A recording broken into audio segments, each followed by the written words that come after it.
Good afternoon, Haifa. How are you? Nice to see you again.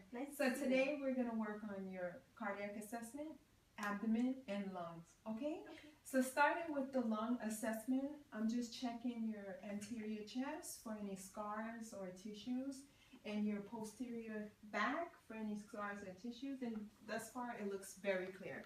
So coming around, I'm going to move your hair. Thank you, Haifa. The stethoscope.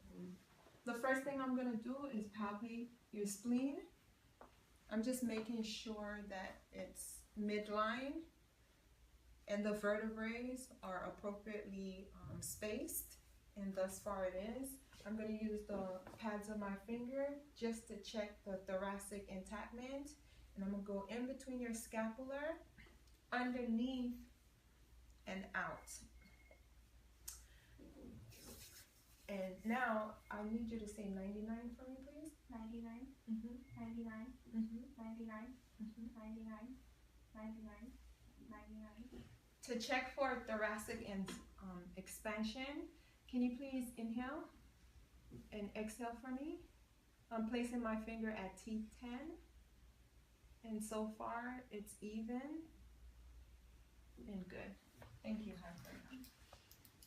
So now I'm going to auscultate. Before I auscultate, I'm going to check for the CVA. I'm going to place my hand over the flank area and thump it. And this is just to check, is there any tenderness or do you feel any pain? I'm fine. Okay. Okay. So now I'm going to auscultate her lung sounds.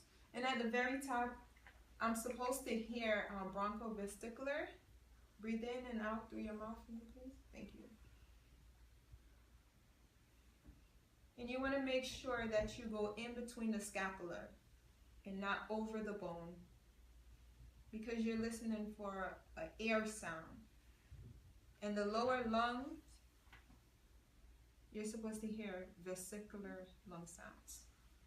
Moving to the front, I'm going to use the pad of my finger just to check again for thoracic entablement. Also, I'm going to do 99. She's going to say 99. 99, 99, 99, 99. Okay. Right here, I'm going to check for diaphragmatic expansion. Go ahead, breathe in and out. Breathe in. And it's appropriate. Now I'm going to check for, I'm going to auscultate for the lung sounds. Breathe in and out, breathe in out.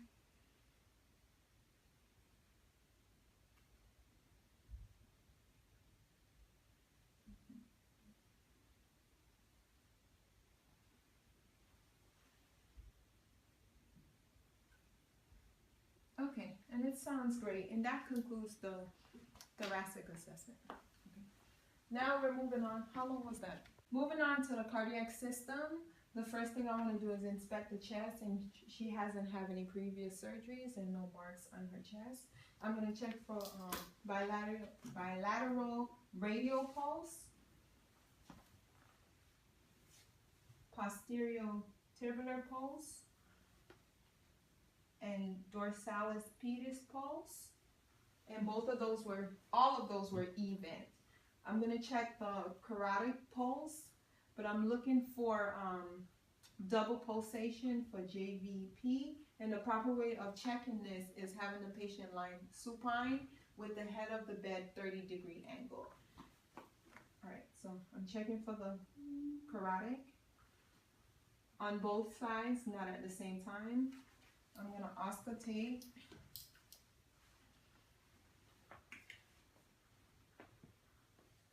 There's no bruise heard on auscultation.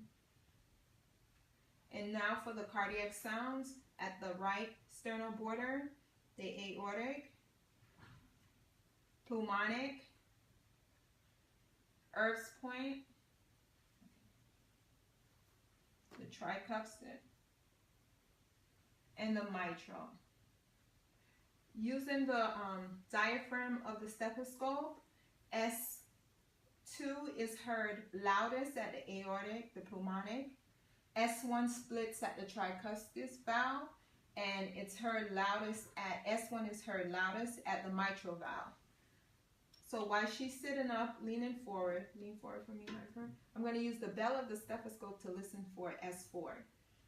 Breathe in and out through your mouth. Aortic, pulmonic,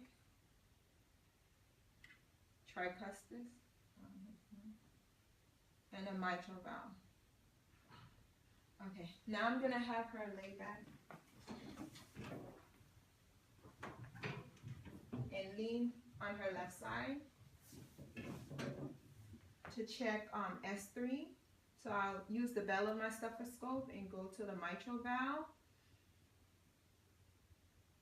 and it's clear. And that concludes the cardiac assessment. On to the abdominal assessment. The first thing I want to do is inspect for heaves, the contour, make sure it's symmetry.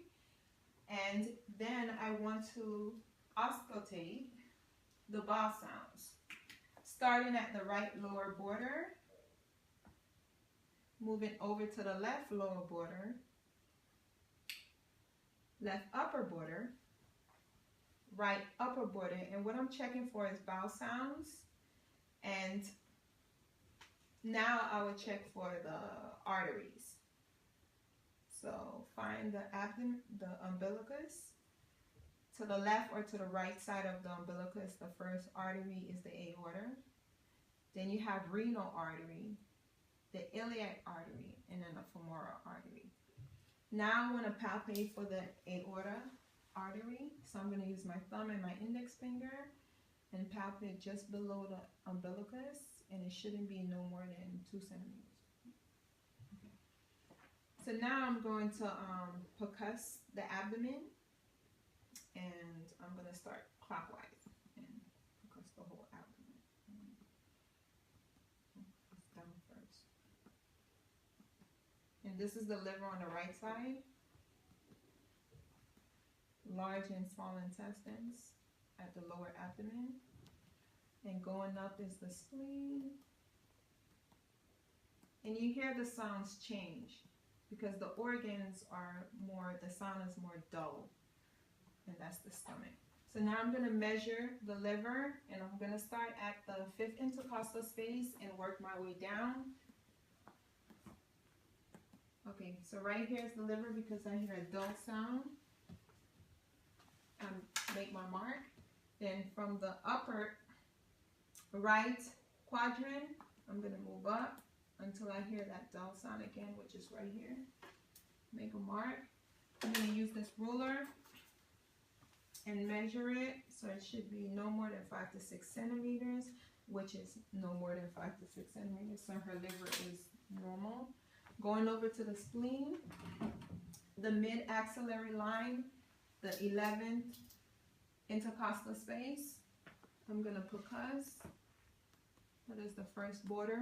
The anterior border of the spleen is the anterior axillary point, and I'm going to percuss right there, and that's the spleen area. So now I'm going to lightly palpate the stomach, the abdomen, and in a clockwise position, and watch the patient's face while I'm doing this for facial grimacing. Do you feel any pain? No. Okay. What about now?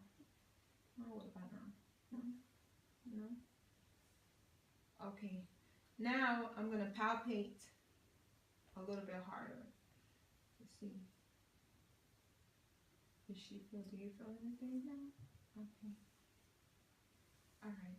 Now I'm going to palpate the liver. I'm going to take my left hand and place it underneath her back area. And I'm going to, I'm so sorry.